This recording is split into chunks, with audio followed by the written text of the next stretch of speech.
Cuentan que taciturno y oscuro, como tallado en madera, como fundido en volcán, era Sandino y que de lejos a veces se confundía con la quietud del Breñal. Cuentan que se educó en la intemperie y que a las bestias del monte copió su forma de andar. Ahí fue que ejercitó la mirada, la calma, la ligereza, la agilidad del caballo. El general, rayo de luz sobre el trigal. Allá va el general, como una estrella sobre el mar. Fosco como la greda reseca, como una piedra oxidada, huraño como el carbón. Así creció Sandino en la lluvia, templando en la tierra antigua sus dedos de labrador. Supo que aquellas tierras quería con sus dos manos hermosas y aladas del sembrador. Eran un territorio cerrado, la jaula donde dormía Gorriona con su gorra. Allá va el general, rayo de luz sobre el trigal. Allá va el general, como una estrella sobre el mar.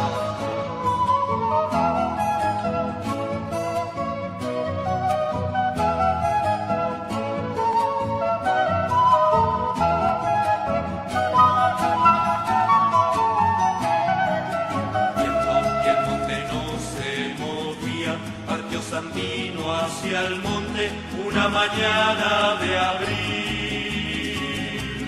Desde las minas de San Albino, su azada de hierro dulce se convirtió en un fusil. Cuentan que fueron tantos los que se alzaron del cielo al ver pasar su perdido. Así pasando a la memoria de América la morena, quiero decir mi país. Allá va la vela reseca, como una piedra oxidada, de luz sobre el trigal. Creció Sandino en la lluvia, templando en la tierra oscura, dedos de labrador. Aunque estrella de mar, de América la morena, quiero decir mi país. De América la morena, quiero decir mi país.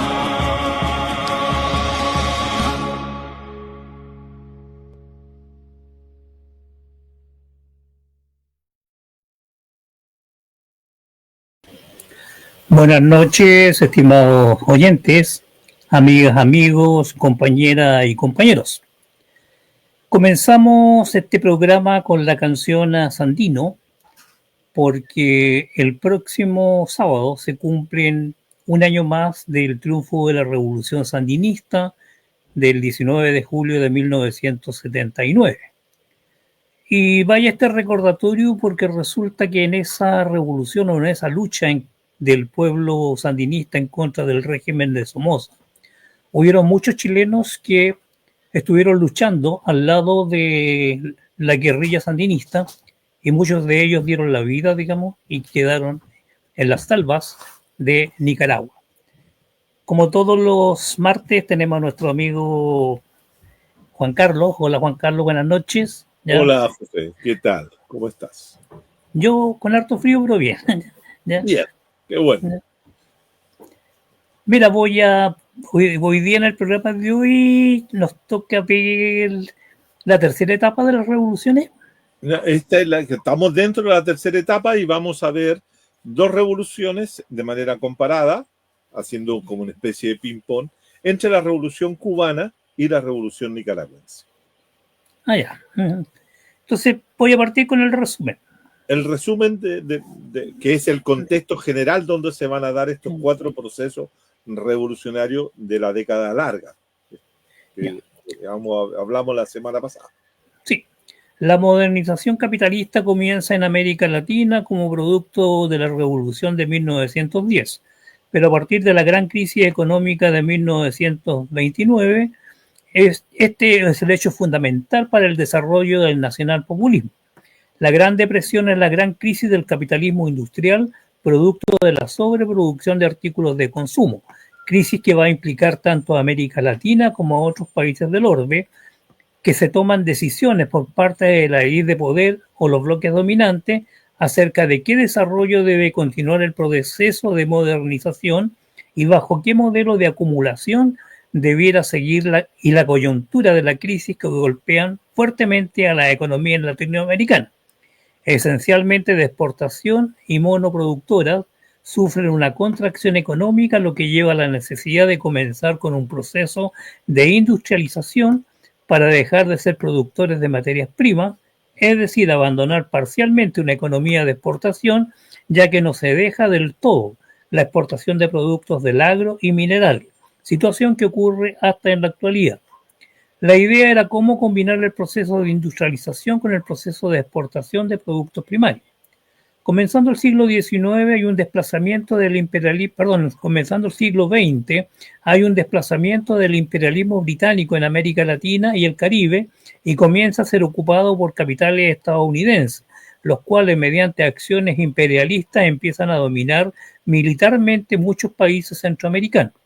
Hubieron algunos hechos de resistencia a esta intromisión imperialista, como el ejército de Augusto Sandino en Nicaragua o Faribundo Martí en Guatemala, pero fueron derrotados y dichas naciones gobernadas por dictaduras proclives a los capitales imperialistas. A partir de los años 1910 hacia adelante empiezan a penetrar a países como Venezuela con el petróleo, Colombia, Perú, Argentina, es decir, hubo una penetración en toda Latinoamérica y el Caribe por parte de capitales estadounidenses. En Chile la penetración se da a través de grandes compañías cupríferas como el Teniente en Rancagua, Chuquicamata en Antofagasta, pero también hubo presencia en El Salvador, los Andes, etc.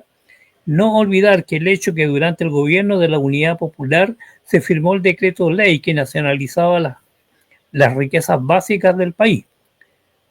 La famosa frase de Monroe en 1823, América para los americanos, empieza a cumplir con fuerza, sobre todo en la mitad del siglo XX, con mucha presencia estadounidense. El imperio estadounidense va a tener presencia en Cuba, que había sido una de las primeras posesiones más importantes del imperio español. Cuba no había entrado en el proceso de independencia como sí lo hicieron las demás naciones latinoamericanas. El proceso de emancipación en la zona del Caribe había sido distinto que en la zona continental y Cuba se había mantenido dentro del dominio español, pero lentamente los capitales estadounidenses habían llegado a la isla fundamentalmente en la explotación de la caña de azúcar y los cubanos buscaban formas de lograr su independencia política. La lucha por la libertad había sido importante en algunos momentos del siglo XIX. Hay 2 momentos de guerra de independencia en Cuba, pero en la segunda, en 1890, se logra que Cuba logre su independencia y dentro de esta gesta de independencia surge la figura de José Martí, quien era un escritor, un poeta, filósofo y que con su palabra, su escrito va a alumbrar lo que va a ser la historia contemporánea de Cuba hasta el día de hoy. Martí muere en esta guerra de independencia, pero deja su legado, su escrito, su aporte filosófico. Además, por el hecho de haber vivido en Estados Unidos, planteó que él conocía al monstruo por dentro. La conexión Cuba-Estados Unidos es muy intensa durante el siglo XIX. No son 2 sociedades que se miren la espalda. Al contrario, son 2 pueblos que se siguen mirando constantemente. Cuba logra su independencia en 1891 con ayuda del Departamento de Estado, pero se independizó del colonialismo español para caer en las garras del imperialismo estadounidense. Cuba no logra su independencia política, sino por el contrario queda amarrado al imperialismo estadounidense a través de las concesiones que tuvo que dar y a lo que son las enmiendas. Pero ¿qué es lo que significa para los Estados Unidos de América Latina? Si bien es cierto, se le denomina el patio trasero, Este no es un patio abandonado, este es un patio activo y obliga a los Estados Unidos a tener buenas relaciones con los gobiernos latinoamericanos, porque de ahí va a generar sus zonas de confort, sus zonas de protección militar, y que a partir de la Primera Guerra Mundial se convirtió en una potencia militar.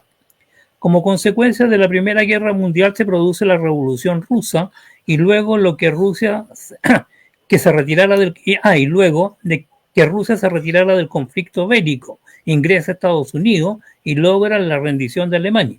Pero este conflicto convierte a Estados Unidos en una potencia militar y ese dominio lo lleva a generar alianzas militares en América Latina, tener ciertos resguardos políticos y se firma el TIAR, que es el Tratado Interamericano de Asistencia Recíproca, que es una alianza que dura hasta el día de hoy y que obliga a los países firmantes a ir en ayuda de Estados Unidos en caso que éste entre en algún conflicto bélico.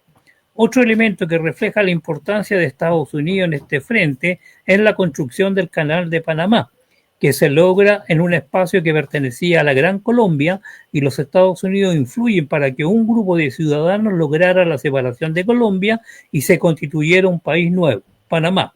Y ahí se construye el canal que estuvo administrado por Estados Unidos por más de 100 años de acuerdo a su interés y que últimamente Trump está pensando en que se le debe restituir a los Estados Unidos.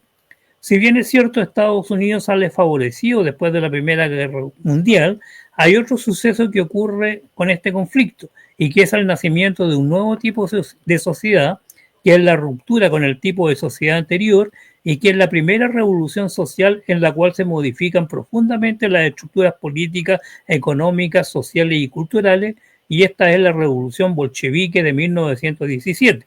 Y que da origen a la Unión de Repúblicas Socialistas Soviéticas, la cual es una revolución socialista, es decir, una sociedad socialista que se hace parte de un proyecto que es el marxismo.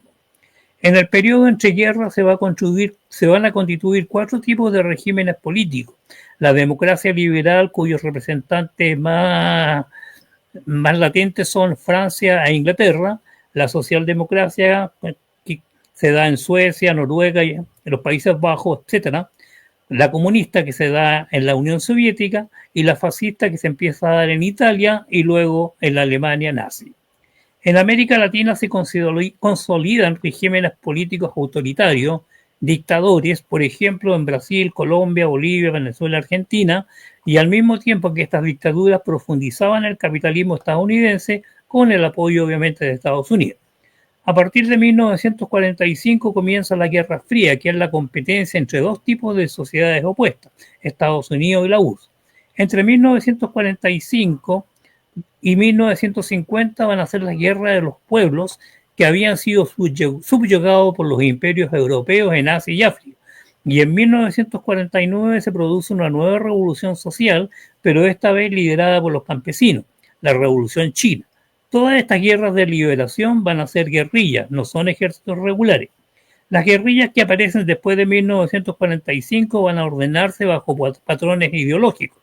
Una de las guerrillas que se van a constituir es el caso cubano, la cual tenía un gobierno dictatorial de larga data, Fulgencio Batista. Por otro lado, un grupo de jóvenes estudiantes luchaban por derrocar dicho régimen, entre ellos un joven estudiante de Derecho, Fidel Castro Ruz, el cual era hijo de un burgués que era dueño de un ingenio azucarero. Fidel Castro quiere participar del proceso electoral y le va mal.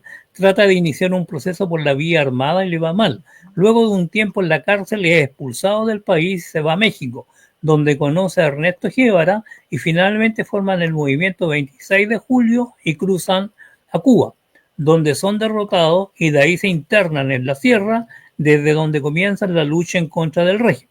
Luego de un par de años de lucha, el 1 de enero de 1959, entran triunfantes en La Habana. Este hecho da origen a que en América Latina se formen guerrilleros que quieran emular la gesta cubana.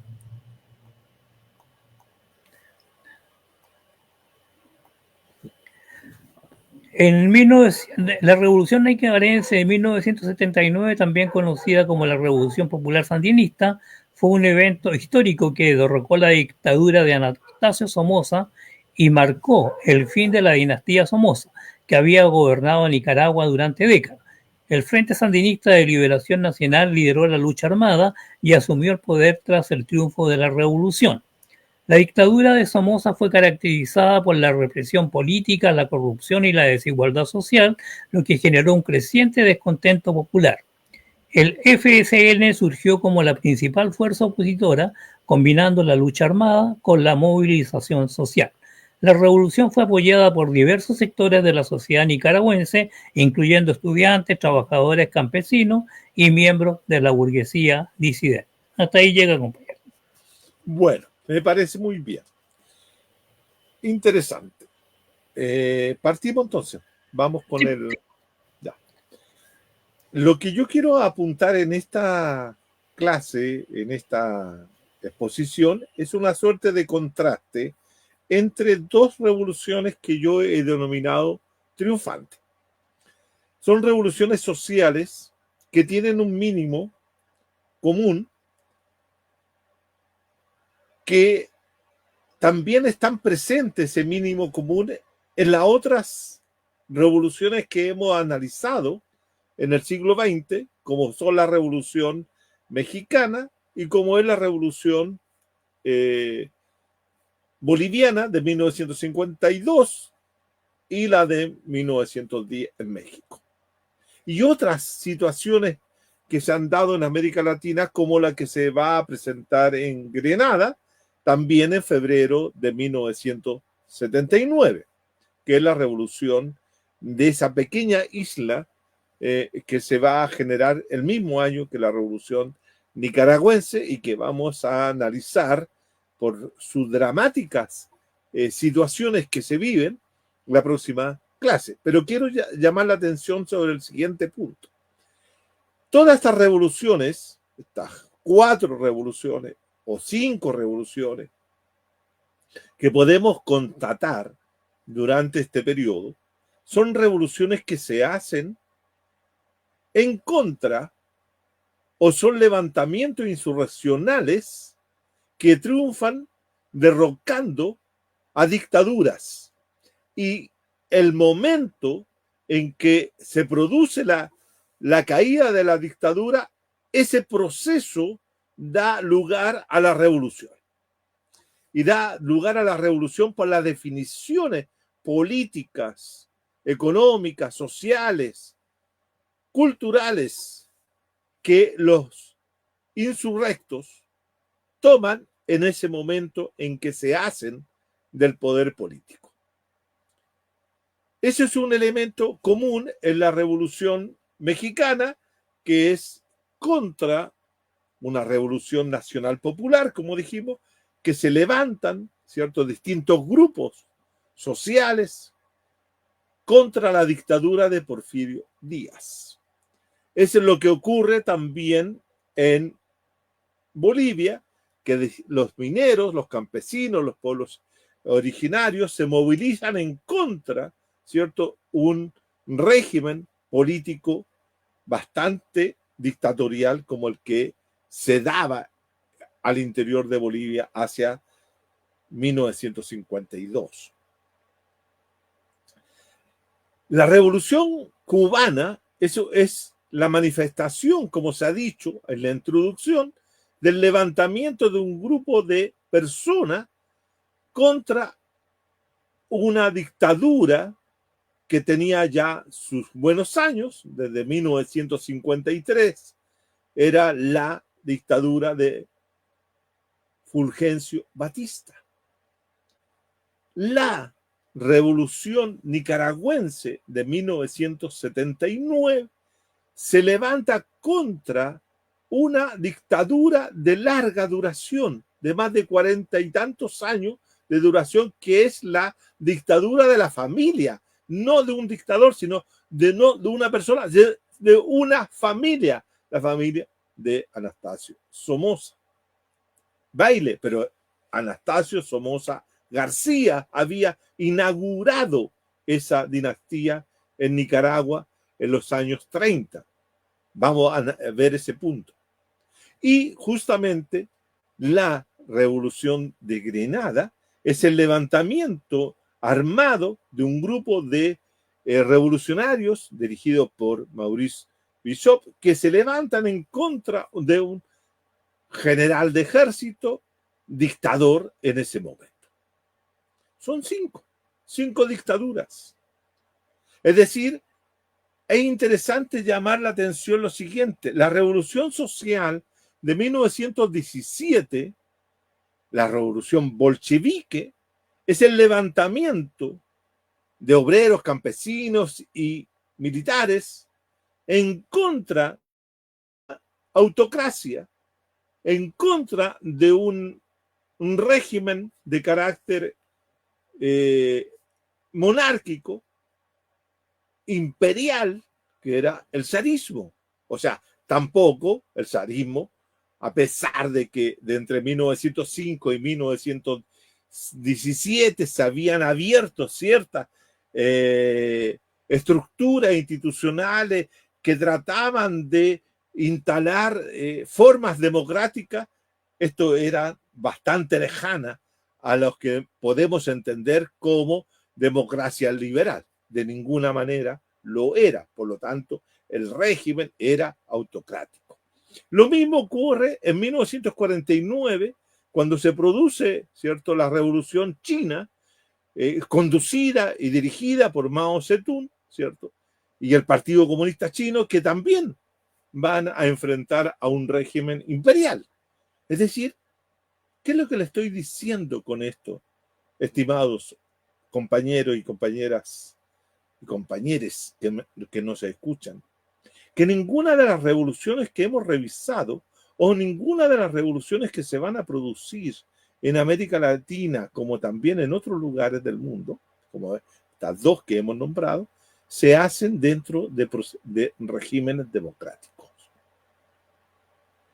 No hay ninguna democracia hasta ahora, hasta 2025, desde el aparecimiento de las democracias modernas con la Revolución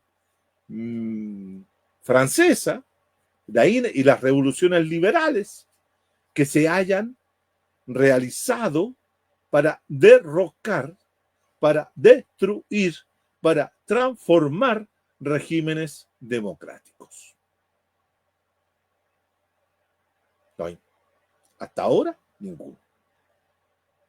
Ninguno. Tal vez, y aquí vamos a aventurar lo siguiente, tal vez las únicas revoluciones que tienen algo de eso, de levantarse sobre regímenes democráticos en descomposición, serían las revoluciones que vamos a ver inmediatamente terminado este tercer ciclo, que es el cuarto y último ciclo de revoluciones, que tienen que ver con tres revoluciones que se han dado a finales del siglo XX y comienzo del siglo XXI, la revolución bolivariana en Venezuela, la revolución ciudadana en Ecuador y la revolución democrático-cultural que se presentó en Bolivia, que tiene la característica de plantearse como revoluciones constitucionales.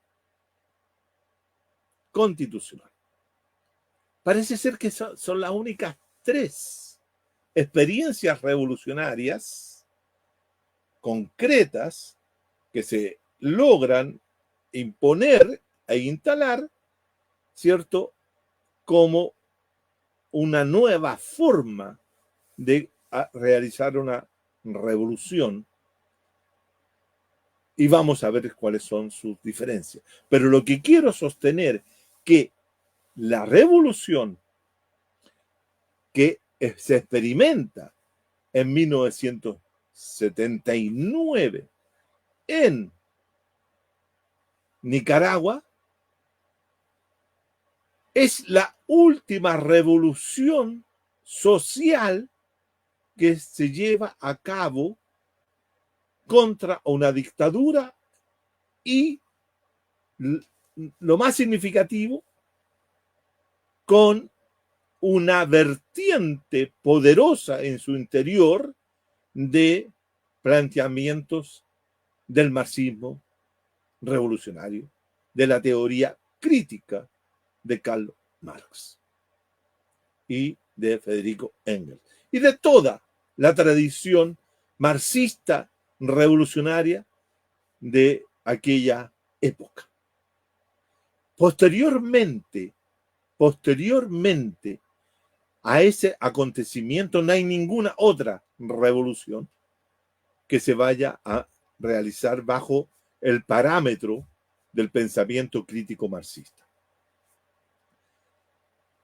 También quiero señalar que dentro de ese arco temporal que nosotros planteamos la semana pasada, que era, ¿cierto?, la década larga de los 60, que se inicia en 1959 y se cierra en 1979, o podríamos decir que se cierra en 1989, 1989-90, fundamentalmente porque ahí se termina esa revolución triunfante del Frente Sandinista de Liberación Nacional.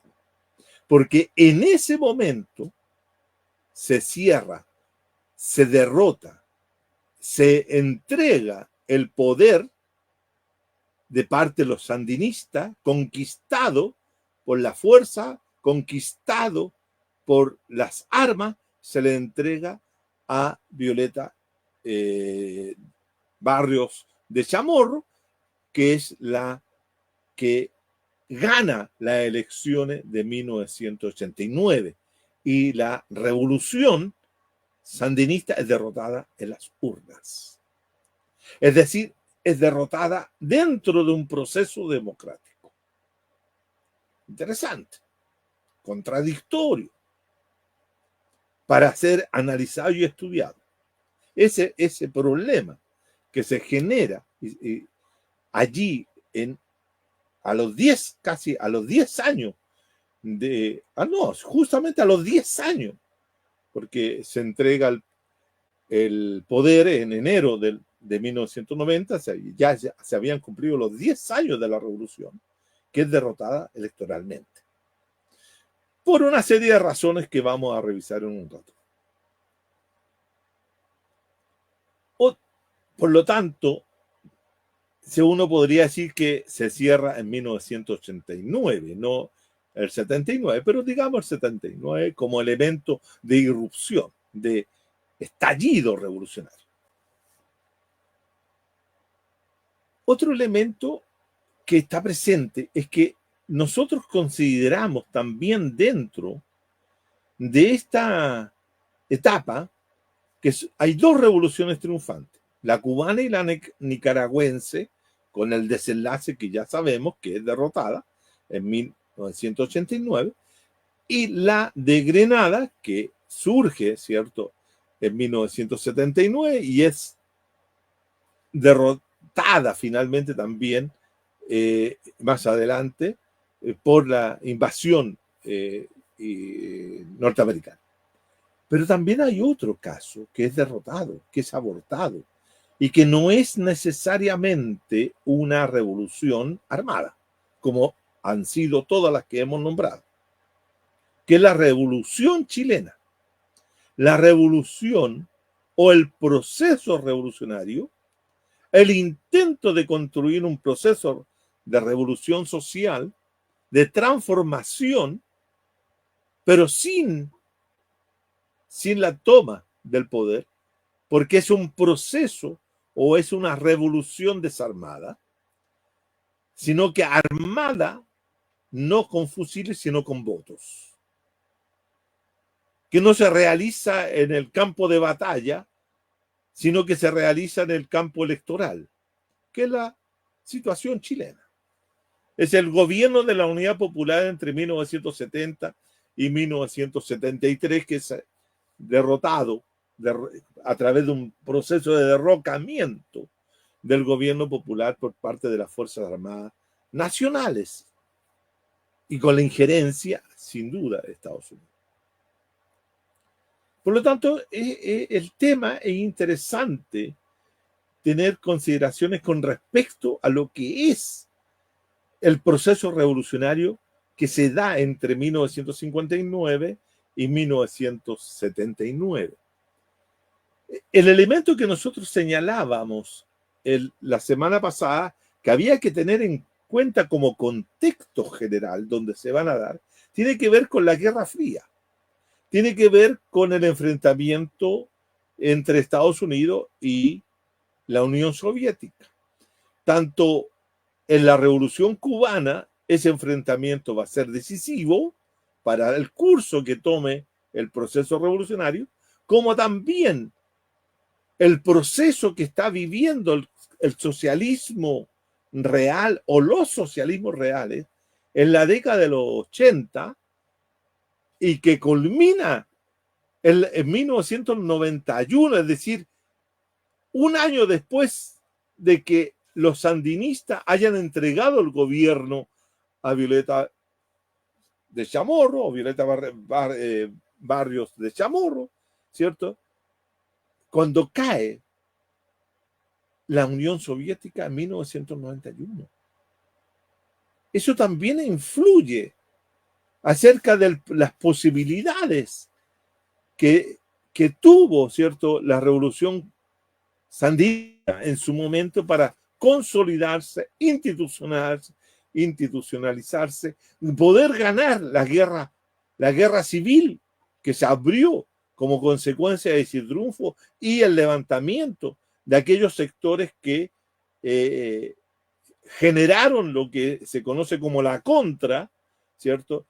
Fomentado, apoyado por Estados Unidos, ¿cierto? Y por el capital, y por la alta burguesía, y por la mediana, como también por los campesinos descontentos por la forma como se había hecho la reforma agraria, genera una guerra civil, y esa guerra civil, ¿cierto?, no es ganada por el ejército sandinista, todo lo contrario, la pierde, y eso obliga al sandinismo a llamar a elecciones y dirimir el conflicto, ya no por el enfrentamiento directo, sino a través de las urnas, y lo pierde.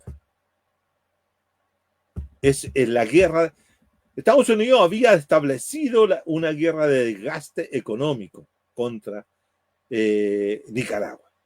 Y por lo tanto, esa opresión, esa forma que también intentó Estados Unidos de llevar a cabo en Cuba, no se logró. ¿Y por qué no se logra en Cuba?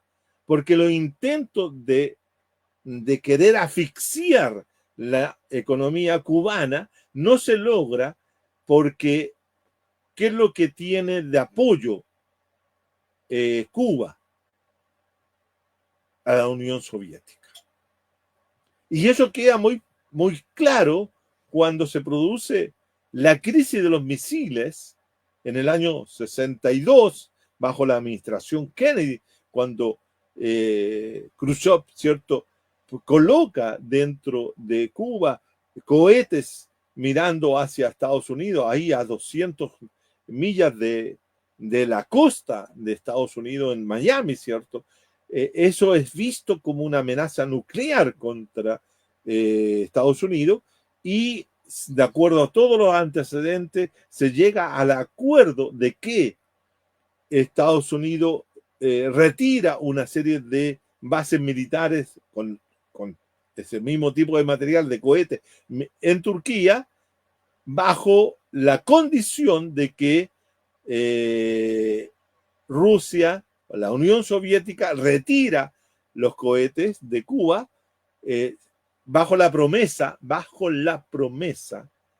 y el compromiso de que Estados Unidos no va a invadir, no va a intentar invadir a Cuba. Ese elemento que generó mucha odiosidad en el régimen y en la actitud de Fidel Castro, genera una tensión entre las relaciones entre la Unión Soviética y Cuba. Finalmente, la perspectiva de larga duración, uno dice, sí, finalmente funcionó. Cuba, si bien es cierto, no intenta invadir Cuba, deja que el proceso continúe con un bloqueo, como todos sabemos hasta el día de hoy, que impide, ¿cierto?, que capitales norteamericanos puedan comercializar con la isla y la isla comercializar con Cuba. Eso es el precio que Cuba debe pagar, pero puede continuar con su proceso revolucionario.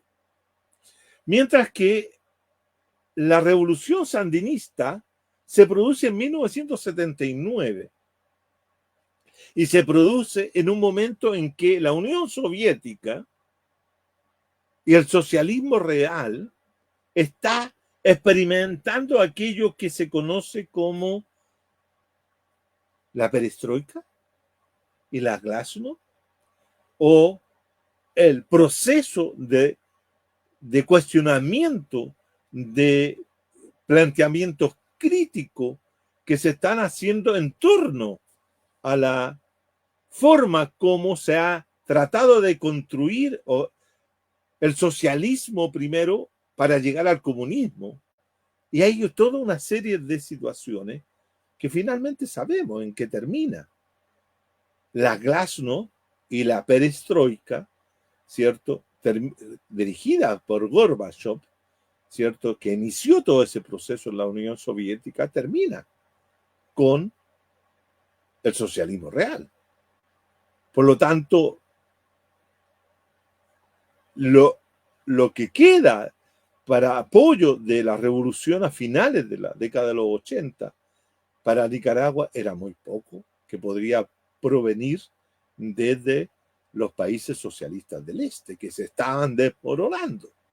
Bueno, eso puede explicar, si ustedes quieren, lo que ocurre en Nicaragua, que no va a ocurrir en Cuba, porque la revolución cubana, que se inicia, a diferencia de la revolución sandinista, que se diferencia porque en su primer momento, yo diría desde el momento en que se produce el desembarco del Granma, de los combatientes en la isla desde México, y comienzan su aventura en la Sierra Maestra, ¿cierto? Que son un puñado de combatientes, no tenían una perspectiva socialista. No tenían la perspectiva de ser una revolución socialista. A diferencia del Frente Sandinista, que se forma a finales de los años 50, comienzan los 60, los sandinistas fechan la fundación del Frente Sandinista de Liberación Nacional en 1963, bajo, ¿cierto?, la sugerencia, según lo que se comenta, lo que se puede leer y consultar en distintos libros sobre el proceso, la sugerencia de Fidel Castro, que les dijo a todos estos grupos que combatían contra la dictadura de Somoza, que formaran un frente de liberación. Y fue Carlos Fonseca, el gran dirigente sandinista que funda el movimiento sandinista, el que dice hay que formar el Frente Sandinista de Liberación Nacional. Y Carlos Fonseca era un ideólogo, un político, una persona que se había formado de manera casi autodidacta en la lectura del pensamiento crítico y el pensamiento marxista. Y incluso Carlos Fonseca había estado en la Unión de Repúblicas Socialistas. En la URSS había escrito un libro, ¿cierto?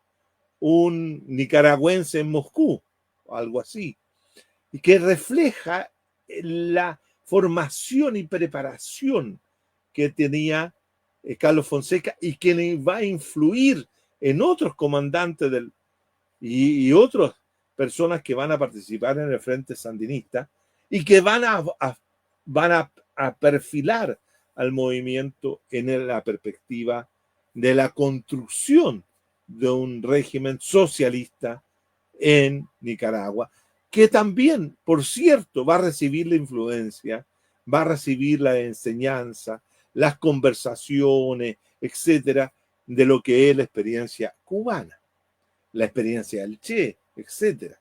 Entonces, la revolución, eso marca la diferencia entre el proceso revolucionario o el proceso revolucionario del movimiento sandinista con respecto al movimiento del 26 de julio en Cuba, que es distinto. Además, hay otro elemento que también es importante señalar,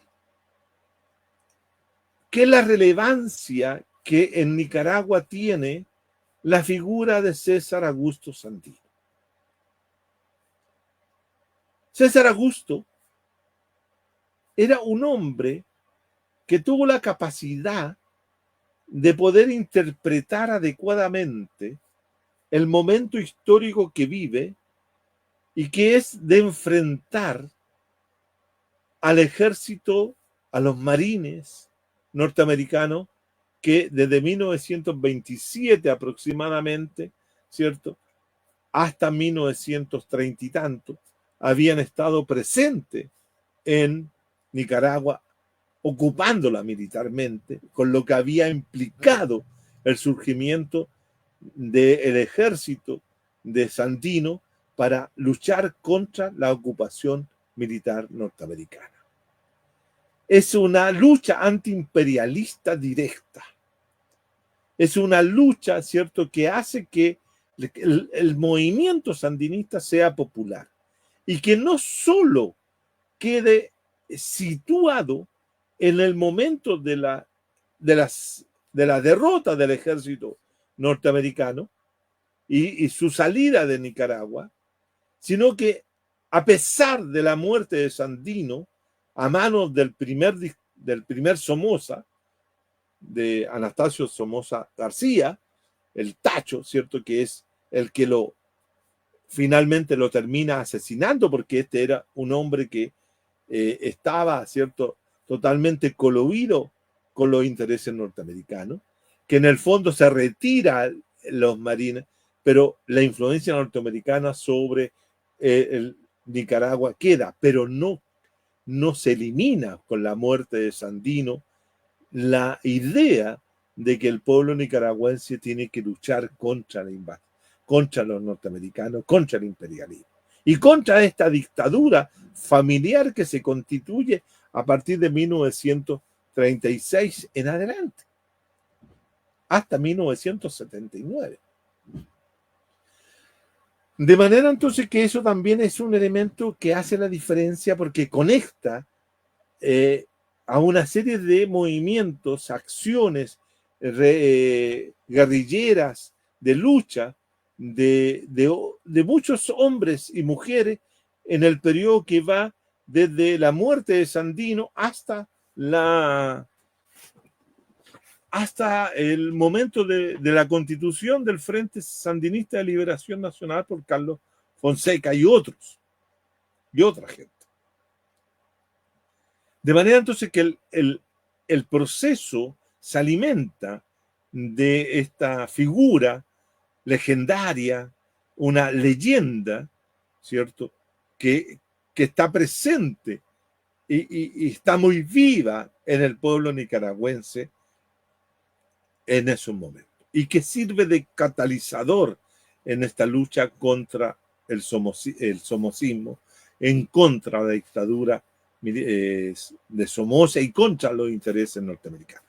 Entonces está claro de que el proceso de constitución del Frente Sandinista de Liberación Nacional es un proceso de larga duración que parte, por decirlo así, con la presencia de Sandino y se proyecta hasta el año 79-89. Mientras que la Revolución Cubana, ¿cierto?, tiene un elemento que es más corto en su proceso de constitución y al mismo tiempo, cuando el grupo de combatientes de Sierra Maestra logran, ¿cierto?, derrotar a Fulgencio Batista, ¿cierto?, y logran hacerse del poder a partir del 1 de enero de 1959, hay todo un proceso de definiciones internas que son bien interesantes de analizar porque van mostrando cómo se va transformando y cuál es el rol que va teniendo, ¿cierto?, el contexto internacional para la definición de Castro en 1960, en 1961, entre ese periodo, de decir somos una revolución socialista. Somos una revolución que busca instaurar el socialismo en Cuba.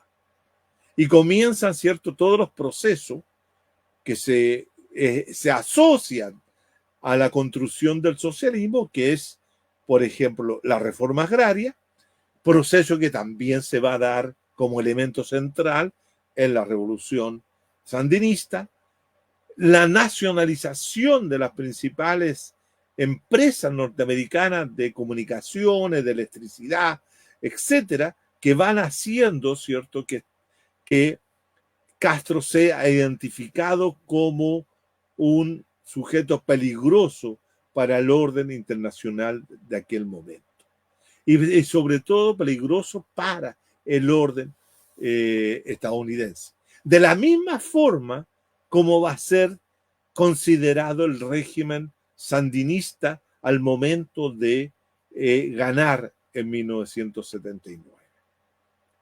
Es interesante porque el tema es que las dos revoluciones emergen, y vamos a ver también la de Grenada, y vamos a ver lo que pasa con Chile, también tienen como enemigo, comillas, principal externo a Estados Unidos.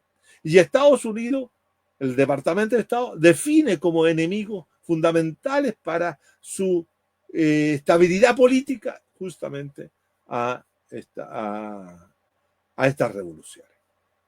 Ahora, es interesante marcar otro elemento de comparación entre los dos procesos. Hasta el momento, hasta 1952, si usted quiere, con la Revolución Nacional Popular, y yo esto lo dije la semana pasada, y quiero resaltarlo hoy día, que estos procesos, las revoluciones nacional populares, se habían hecho con líderes que tenían muy poca preparación. Y voy a ponerlo en una frase, en una palabra, mejor dicho. Eran líderes poco ilustrados, por decirlo de alguna forma.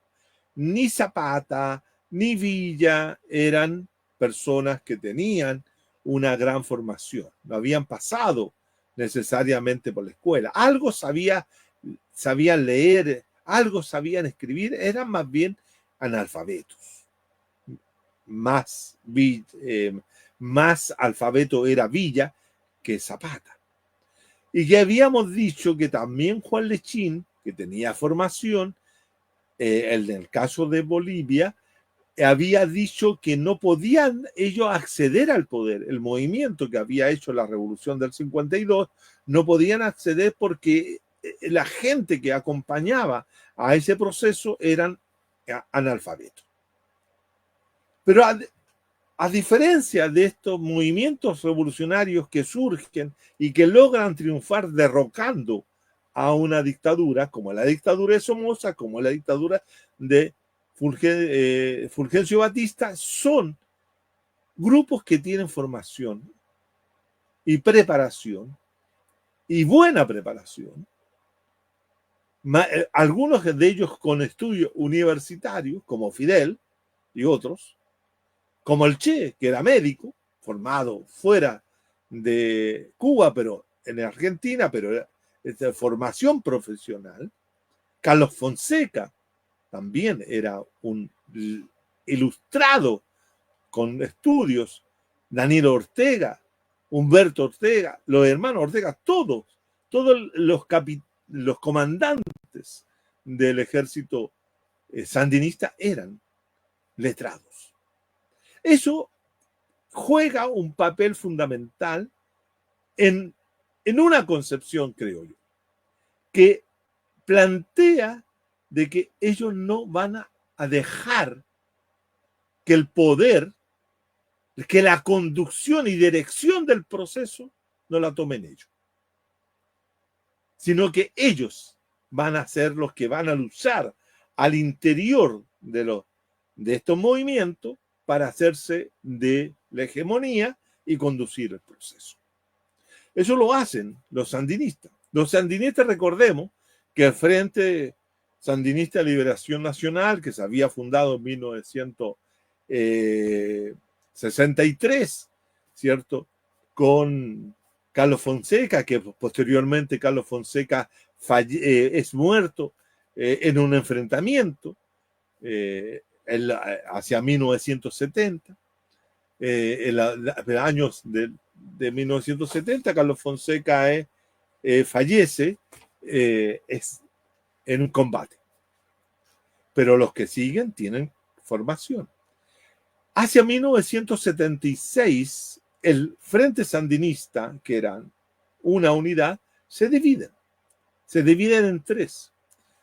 Un sector que el sector de la guerra popular prolongada, un sector que era el sector de los tendencia proletaria y un tercero que eran los terceristas.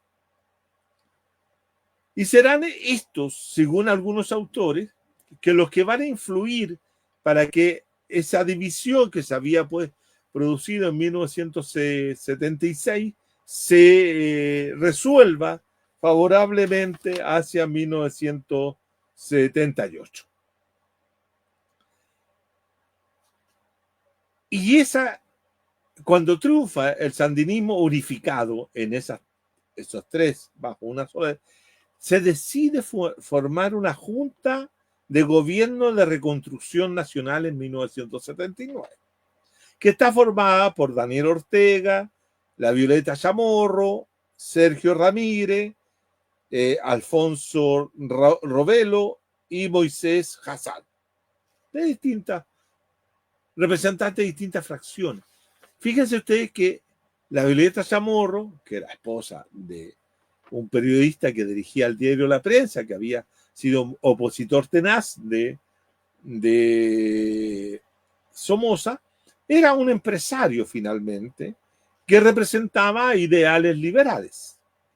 También estaba el grupo de los 12, que era un grupo de intelectuales liderado fundamentalmente por Sergio Ramírez, el poeta, el escritor, que también va a tener posiciones más bien liberales. Alfonso Rebelo, que era empresario,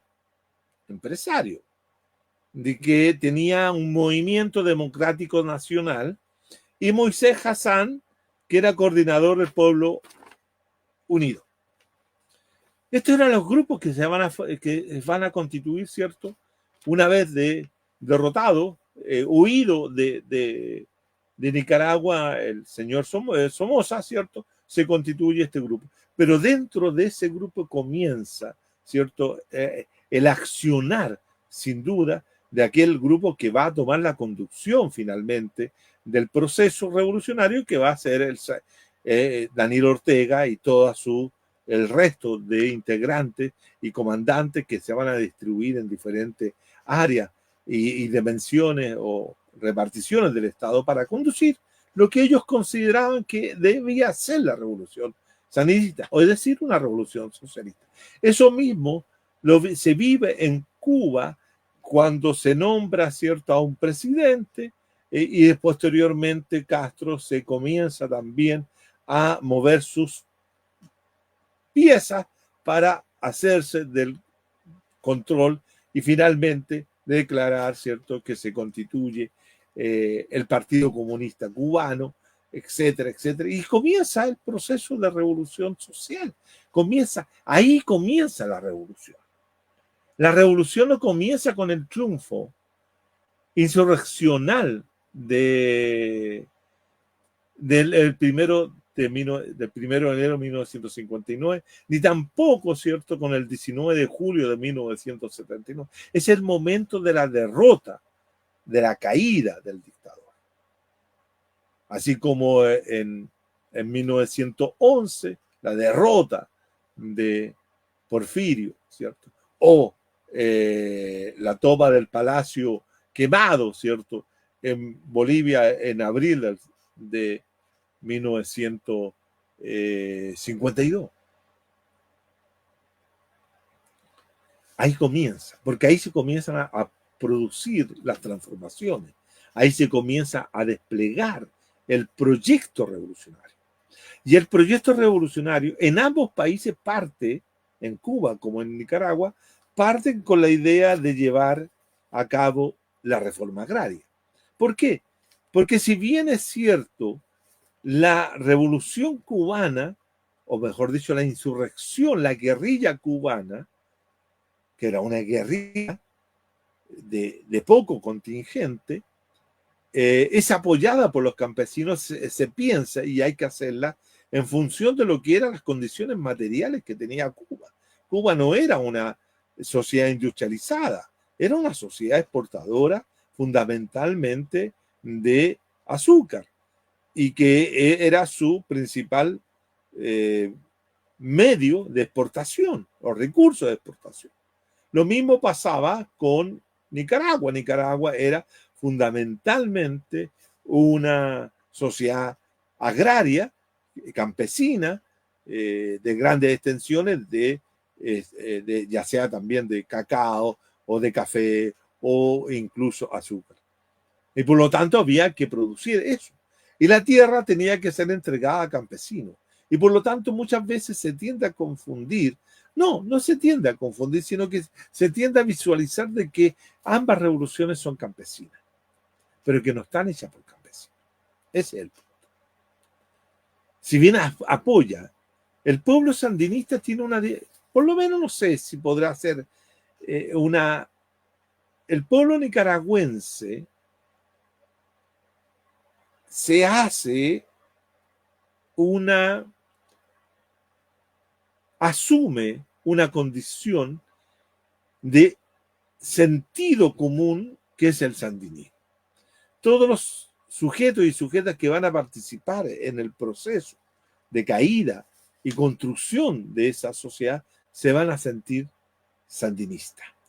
Y van a concurrir en eso, ¿cierto?, el movimiento estudiantil, universitario, que juega un papel fundamental al momento de la insurrección final, las mujeres, que también juegan un papel tremendamente significativo, la iglesia católica va a tener una sintonía muy positiva con el proceso sandinista, especialmente a través de los cristianos de base, de las comunidades cristianas de base. También va a ser muy importante en ese sentido la presencia de los campesinos en su primer momento, mujeres, como decía, ¿cierto?, los trabajadores, la organización sindical, etc. Pero al mismo tiempo que va a ser importante la reforma agraria, como también lo fue importante en Cuba, pero también fue importante la nacionalización de la banca, la expropiación de las industrias, etc. En Nicaragua va a haber una situación que va a estar marcada por algo que en Cuba no encontramos directamente. Fíjense ustedes que en Cuba la contrarrevolución, o los sectores que estaban en contra del proceso que lideraba Castro entre el 60 en adelante, se van y se llevan muchos capitales hacia Miami, hacia Estados Unidos. Y desde Estados Unidos, con el apoyo de los grupos, ¿cierto?, estadounidense, y especialmente la CIA y la administración Eisenhower y posteriormente de Kennedy, van a propiciar, ¿cierto?, sabotaje, atentados, intentos de invasión como Bahía Cochino, etcétera, para frenar el proceso. Por lo tanto, ¿qué es lo que quiero decir? En Cuba, entre 1960 hasta el día de hoy, no hubo, mejor dicho, o no, durante los primeros 10 años de la revolución, no hay lo que se presenta en Nicaragua. No hay guerra civil. Eso es un elemento muy interesante. Si hay una guerra civil, esta guerra civil proviene de grupos que se arman en Miami y que se van a atacar a Cuba y que son rechazados, como en Bahía Cochino, y que fue el único, por lo menos el único intento de invasión que fue rechazado así, y no hay levantamiento interno. Y los que, si hubo, fueron sofocados, pero no genera una guerra. En el caso nicaragüense, cuando se pone en marcha la reforma agraria, que genera una serie de contradicciones, genera una serie de molestias, genera un levantamiento campesino, por cierto, fomentado por los Estados Unidos, financiado por el gobierno de Reagan. Ahí hay toda una presencia del gobierno norteamericano en apoyo a determinados líderes de ese levantamiento que van a tratar de ahogar, como dije hace un rato atrás, en lo que era, ¿cierto?, una guerra por desgaste económico, ¿no?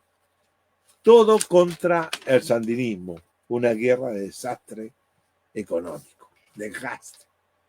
Y esos fueron intensos años de lucha que, una vez iniciado el proceso, al poco andar entre 1981 y 1985, 86, Nicaragua se bate, los sandinistas y su ejército se baten en una guerra de estas características, inclusive con comandantes como Edén Pastora, que habían sido parte del movimiento sandinista, y otros que se van o que se rompen con el sandinismo, que rompen con Ortega, con Humberto y Tomás Borges y otros, que van a generar esta crisis interna de Nicaragua.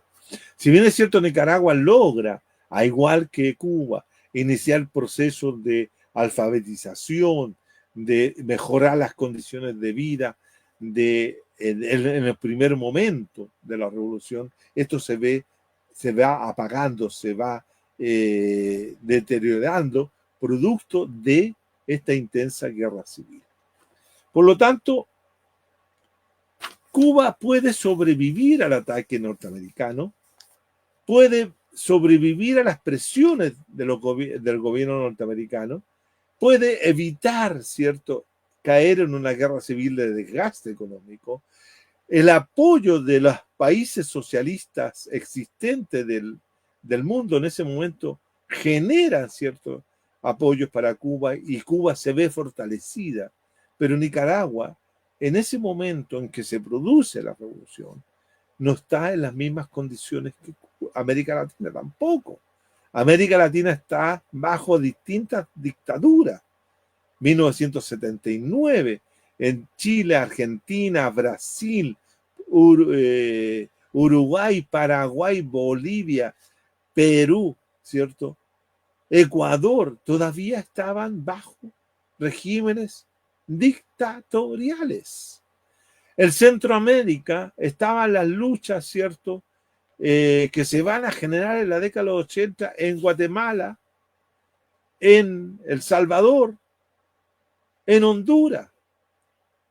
El proceso de paz e instalación de regímenes democráticos, de nuevas democracias, en ese sector recién está emergiendo, y hacia 1984, 1985 se van a producir la instalación de regímenes relativamente democráticos en Guatemala, en El Salvador, en, como digo, cierto, en Honduras.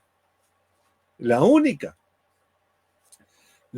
única sociedad democrática existente en Centroamérica era Costa Rica, porque ni México estaba bajo la dominación del PRI, no era un régimen democrático. Y solamente en Centroamérica podíamos distinguir el caso de Costa Rica. Y en Sudamérica el caso de algo, lo que podríamos decir democrático, tenía el sistema venezolano. Disculpen, venezolano. Y también tenía algo, porque tampoco lo era, democrático el caso colombiano. Por lo tanto, el país, Nicaragua, estaba rodeado de dictadura. El único apoyo que tenía en ese momento era Cuba. Y algunos países europeos que apoyaban el proceso de, como dijo en su momento Julio Cortázar, dulcemente Nicaragua, ¿no? El proceso cubano, sabemos que a partir del 64, 65, entra en lo que es la construcción, francamente, de una sociedad socialista, de una sociedad dirigida por el Partido Comunista Cubano. Comienza, ¿cierto?, a institucionalizarse un tipo de régimen político de partido único, etcétera, etcétera, lo que nosotros sabemos. Y esa revolución cubana, que no vamos a seguir insistiendo más en ello, dura hasta el día de hoy, con distintas vicisitudes, periodos, etcétera. Pero lo fundamental que he querido resaltar acá, que es una revolución que nace como una revolución democrática, pero que deriva desde una posición de democracia liberal avanzada, si ustedes quieren, hacia un régimen socialista. Bien. Y ahí ha estado durante cerca de 60 años, más de 60. Logró sobrevivir incluso a la caída de los socialismos reales. Logró sobrevivir a la debacle de la Unión Soviética y sigue tratando de sobrevivir dentro de una lógica de socialismo. Ahora, sin duda que para mí eso es una construcción socialista que no tiene que ver con la construcción de un régimen democrático vinculado a un régimen capitalista, porque en Cuba no hay capitalismo. Por lo tanto, es socialista, punto. Es una sociedad hasta el día de hoy triunfante, con deformaciones, con imperfecciones, con problemas, todos lo sabemos. Pero es una revolución auténticamente socialista desde el momento en que Fidel Castro la definió como tal. En cambio, la revolución sandinista, ahogada por estas presiones norteamericanas, ahogada por esta situación de no resolución de una guerra civil sangrienta y desgarradora y desgastadora de sus recursos, debió entonces encontrar una salida diferente a los distintos momentos ciegos que tiene la revolución cubana, que es decidir a través de un proceso político electoral si se quiere continuar con un gobierno sandinista y el proceso que ello implicaba o poner fin a ese proceso. Y desgraciadamente para los sectores populares, esa elección se lleva a cabo en 1990, en el 89. En febrero de 1990 se produce la elección y el Frente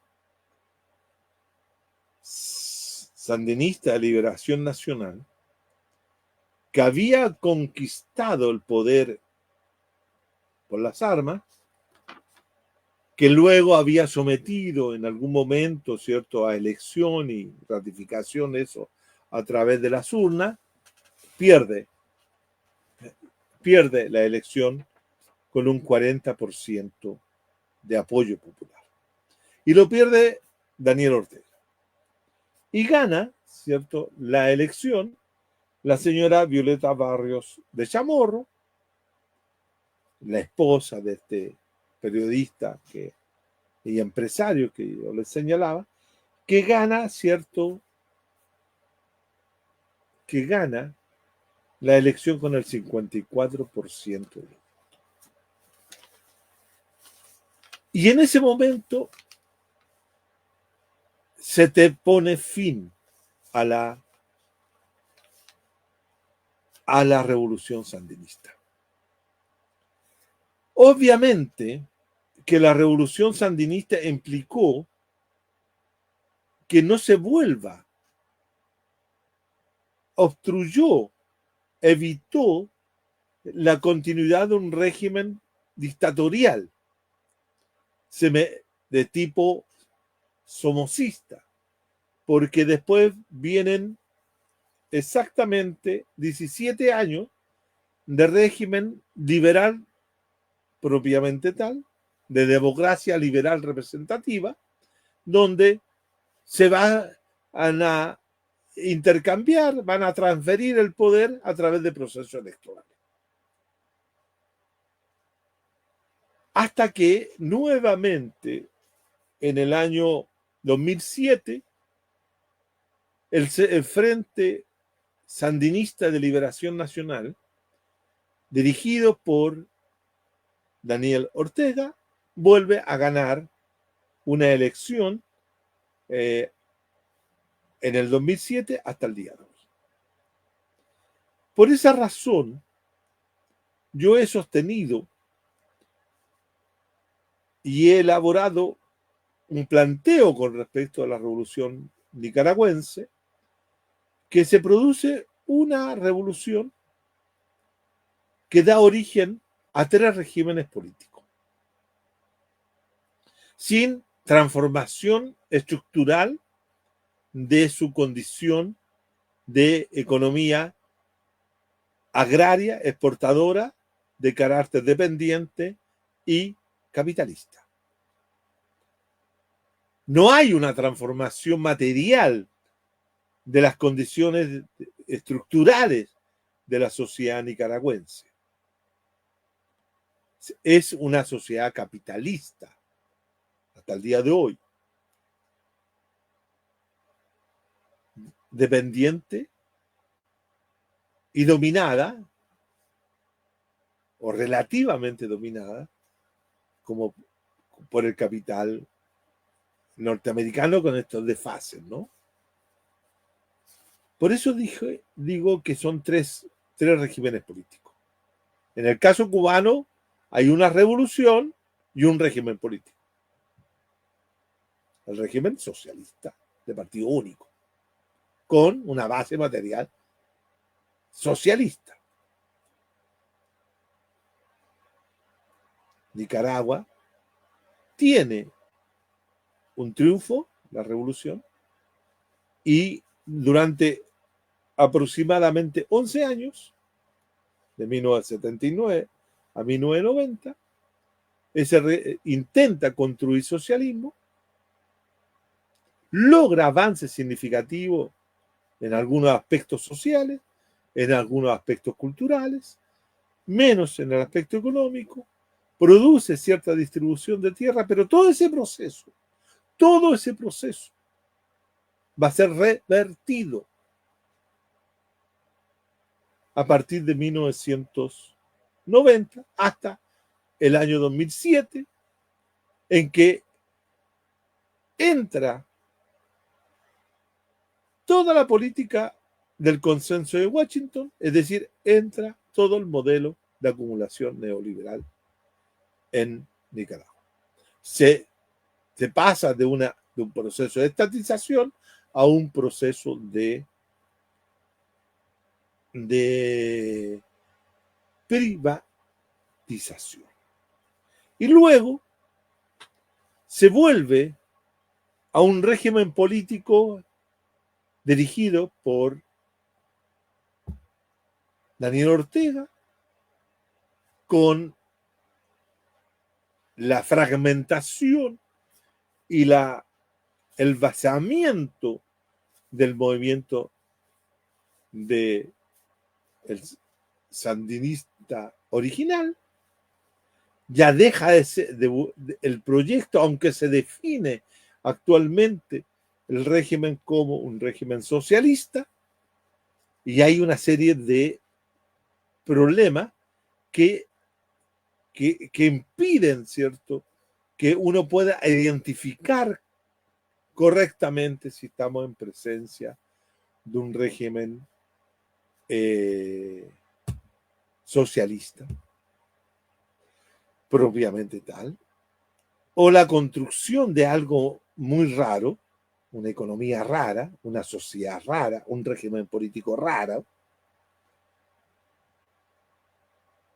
que tiene una política aparente de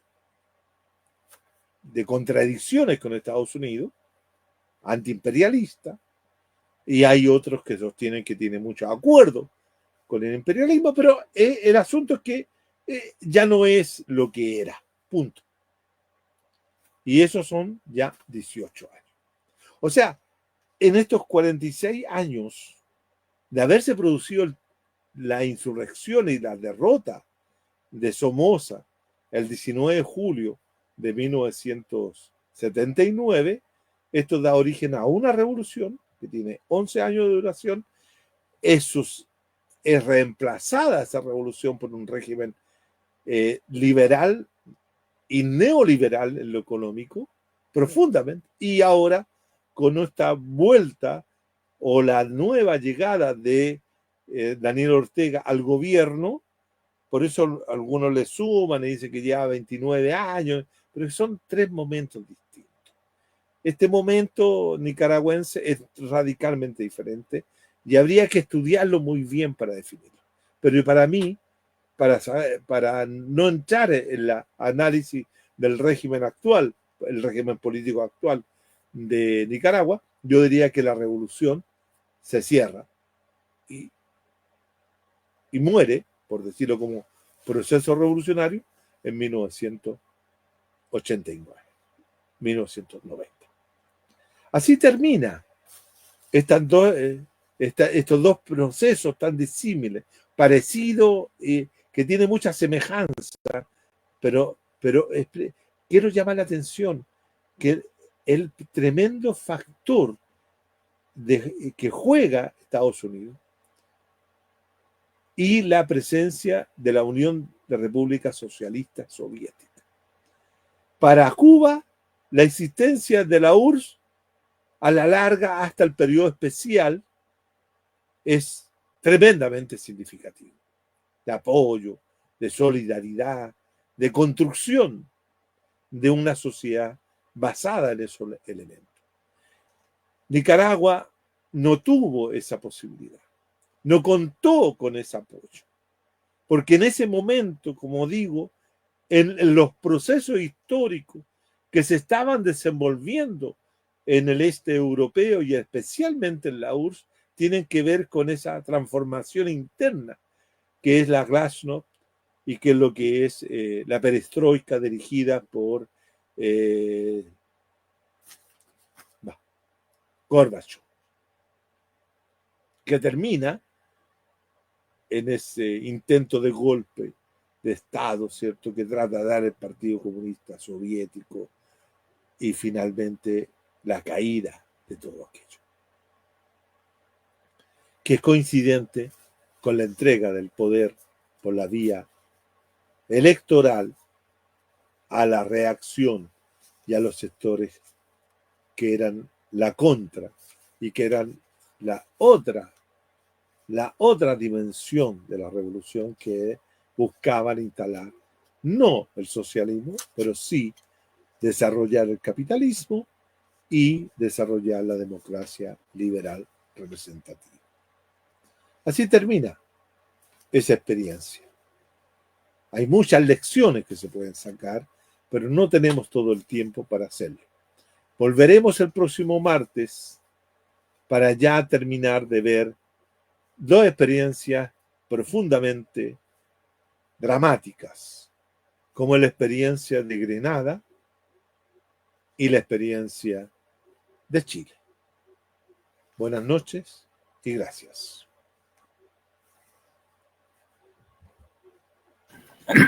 Muchas gracias, compañero, por esta brillante exposición respecto a lo que fue la revolución sandinista, porque muchos la mistifican, pero no es tan semejante a lo que fue la revolución cubana, ¿ya?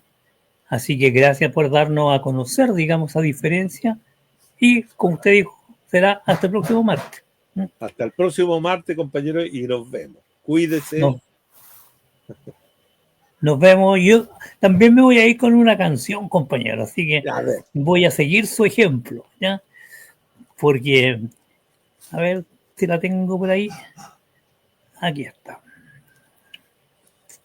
Me gusta. Esta canción, sabes tú, que tiene para mí mucha significación, la de Sandino, con la cual partimos, porque te voy a contar una infidencia, para que nos salga de este país, ¿no? Ya. En la época de la clandestinidad, en la época cuando éramos opositores a la dictadura y teníamos que usar chapa, mi nombre clandestino era John Sandino. Ah, ya. John, porque por John Lennon, que siempre ha sido el hombre que yo he admirado desde que tengo uso de razón, y Sandino por la experiencia que significa la revolución sandinista. Porque para Mira, nosotros, a mí la revolución sandinista me trae mucho nostalgia y recuerdo. Porque nosotros sí, sigue nomás. Porque nosotros entramos también a la lucha dictatorial teniendo como el ejemplo la revolución sandinista. Porque yo estaba en la universidad, estaba recién empezando la universidad del 79. Por lo tanto, era muy importante. La revolución sandinista para mí causaron dos impresiones profundas. La revolución sandinista y la revolución persa. La revolución de los ayatolás. Para mí fueron dos marcadores. Mira, para mí la revolución sandinista es recordar a muchos compañeros que murieron allá. Uno de ellos, el compañero David Camus, el hermano de Arnaldo. Uh-huh. Y otros más que fallecieron allá. Y además, digamos, otros compañeros que llegaron y que sobrevivieron y están en Chile. ¿Ya? Sí, entre ellos una gran amiga, ya que ella fue comandante allá en el movimiento sandinista. Así que por eso para mí la quiero mucho. Yo recuerdo también una amiga que vive, no sé si estará viviendo todavía, en Talca, que también fue de las fuerzas populares revolucionarias de Sandino. Yo conozco a otros compañeros también que estuvieron ahí. Pero yo lo digo que eso los conociste, por lo menos yo los conocí posteriormente, ¿no? Cuando ya estaba más grande, cuando ya había, incluso los conocí después que había ocurrido la transferencia del poder desde el sandinismo a la Violeta Chamorro, ¿no? De manera que eran los 90. Que muchos de ellos pudieron regresar como consecuencia de la instalación de la democracia protegida. Entonces, en ese sentido, pero el tema era interesante, saber qué es lo que estaba pasando, y que acá tampoco se sabía mucho, pues, compañeros, sí, porque estábamos en dictadura, pues, del 79 al 89. A mí me llegó un libro de educación política que utilizaron los compañeros chilenos en Nicaragua. voy a buscarlo un día de esto porque no sé en qué parte está, ya, que era como un manual que ellos ocuparon allá. Y hay otro compañero que es médico, que participó en lo que fue la reconstrucción de todo lo que es la parte sanitaria. Y contaba que era terrible al principio cómo eran los caminos ya y No, y la mortandad, digamos, de niños que había con respecto a otros países. no, Y pero lograron salir Nicaragua es muy adelante. pobre. Es una sociedad hasta el día de hoy sigue siendo una sociedad muy pobre, de mucha carencia, de mucha carencia. Managua no es nada una capital moderna de ninguna manera. Sus universidades son bastante precarias en muchos aspectos. Es que Nicaragua ha vivido una situación de despojo muy fuerte después yo creo que el único periodo que no vivió el despojo fue el periodo de la revolución triunfante, que digo que entre el 79 y el 89, pero después nada, nada, nada.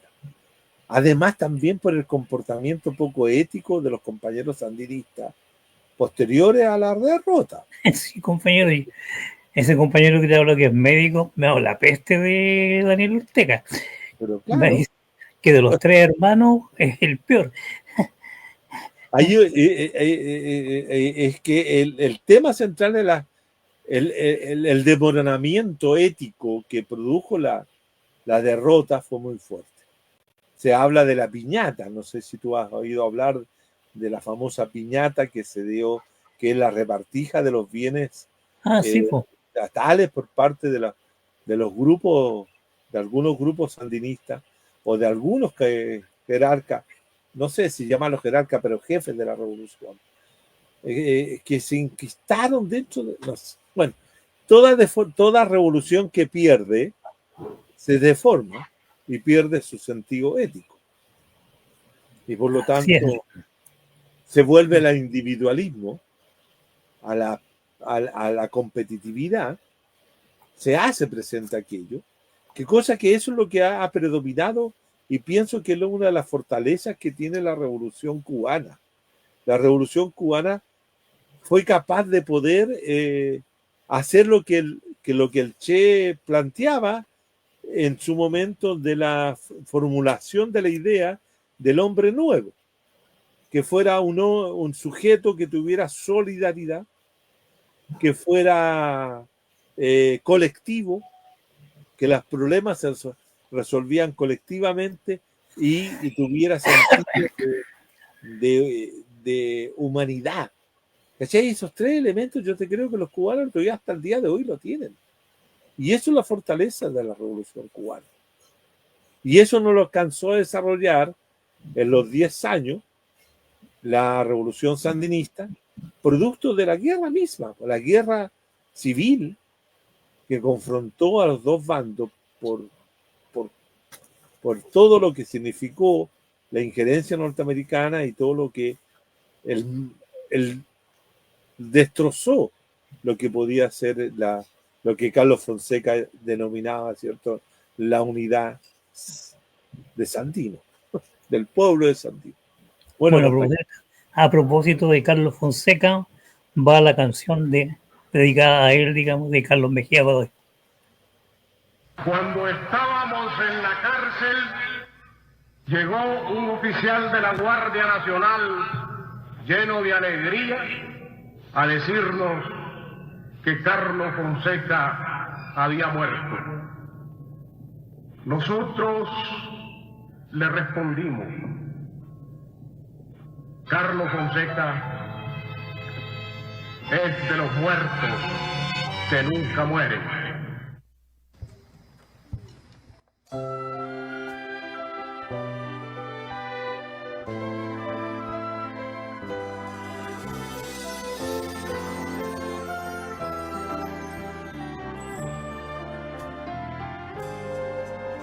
Poseídas por el dios de la furia y el demonio de la ternura, salen de la cárcel mis palabras hacia la lluvia y se dirige Manto de luz te nombro hermano en mis horas de aislamiento. Vienes derribando los muros de la noche, líquido inmenso. Los ojos con seda, vencedor de la muerte, gloria de la patria dominera, mi carretera de vida presente, comandante Carlos, Carlos Fonseca, allá tan vencedor de la muerte, gloria de la patria dominera, Nicaragua entera te grita presente. Cuando apareciste, llegaste a nosotros con tus ojos miopes, azules intensos. Fuiste desde entonces el hermano, terco indeclinable, sempiterno. Fuiste mecanógrafo, hormiga, martillo, y al día siguiente de nuestro encuentro vimos tus letreros subversivos en todos los muros de nuestro pueblo. Comandante Carlos, Carlos Fonseca, Dayacán, vencedor de la muerte, odio de la patria rojinegra, Nicaragua entera te grita presente. Comandante Carlos, Carlos Fonseca, Dayacán, vencedor de la muerte, odio de la patria rojinegra, Nicaragua entera te grita presente.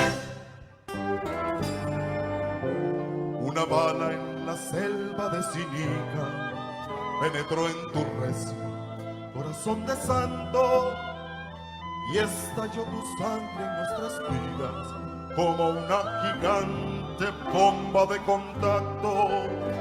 Desbordante de amor hacia los hombres, trinitaria roja, tu pecho desnudo, tus ojos azules generosos, apuntando firmes hacia el futuro.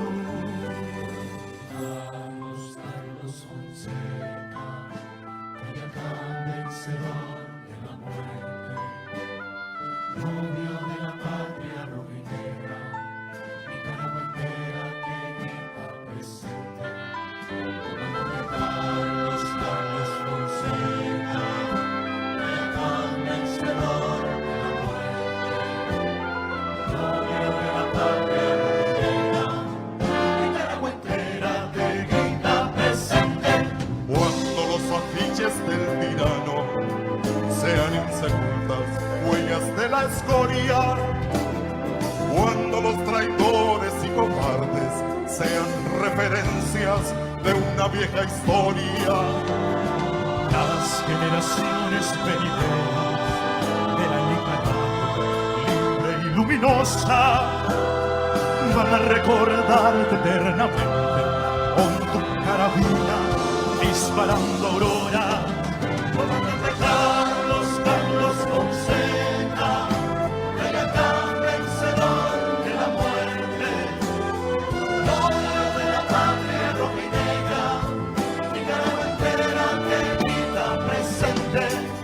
Comandante Carlos, Carlos Fonseca, Dayacán, vencedor de la muerte, novio